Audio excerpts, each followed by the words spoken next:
অপ্ৰাদেশিত শিক্ষা সংস্থাৰ শ্ৰদ্ধাৰ কৰ্মচাৰীসকলৰ লগত অসম চৰকাৰে যিমান অন্যায় কৰিছে সেই অন্যায় বেলেগৰ লগত আৰু তুলনা নহয়।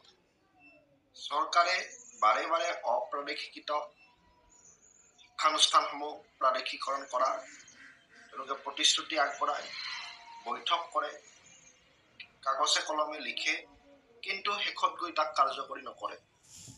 আজি চৰকাৰৰ এই হঠকাৰিতাৰ কাৰণে হাজাৰ হাজাৰ শিক্ষকে নিজৰ পৰিয়াল পোহপাল দিবলৈ বিৰাট সমস্যাৰ সন্মুখীন হৈছে। আজি শিক্ষা মানুহৰ মৌলিক অধিকাৰ, আৰু এই মৌলিক অধিকাৰৰ লগত জড়িত এই শিক্ষকসকলক চৰকাৰে বঞ্চিত কৰিছে। মৌলিক অধিকাৰ প্ৰদানকাৰী এই শিক্ষকসকলক চৰকাৰে বঞ্চনাৰ চূড়ান্ত সীমা পাৰ কৰিছে। আৰু আজি যি শিক্ষাক মৌলিক অধিকাৰ হিচাপে সন্মুখত ৰাখি সংবিধানে যি শিক্ষাক মৌলিক অধিকাৰ হিচাপে স্বীকৃতি দিছে, এই শিক্ষাক যদি মৌলিক অধিকাৰ হিচাপে সন্মুখত ৰখা যায়, তেনেহলে কোনোবা যদি এখন স্কুলত এজনো ছাত্ৰ ছাত্ৰী থাকে, তেনেহলে সেই শিক্ষানুষ্ঠানখনো চৰকাৰে প্ৰাদেশিকৰণ কৰিব লাগিব।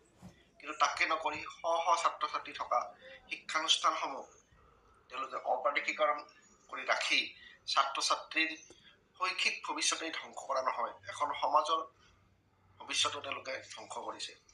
গতিকে শিক্ষকসকলৰ লগত এই অন্যায়, এই অবিচাৰ আৰু চৰকাৰৰ এই চৰম প্ৰতিশ্ৰুতিৰ যিটো তেওঁলোকৰ মিথ্যাচাৰিতা, ইয়াৰ বিৰুদ্ধে শিক্ষকসকলে সংগ্ৰাম কৰি যাব লাগিব। আৰু এই শিক্ষকসকলৰ সংগ্ৰামৰ লগত আমি নিখিল ভাৰত ছাত্ৰ সন্থাই সম্পূৰ্ণ সমৰ্থন জনাইছো।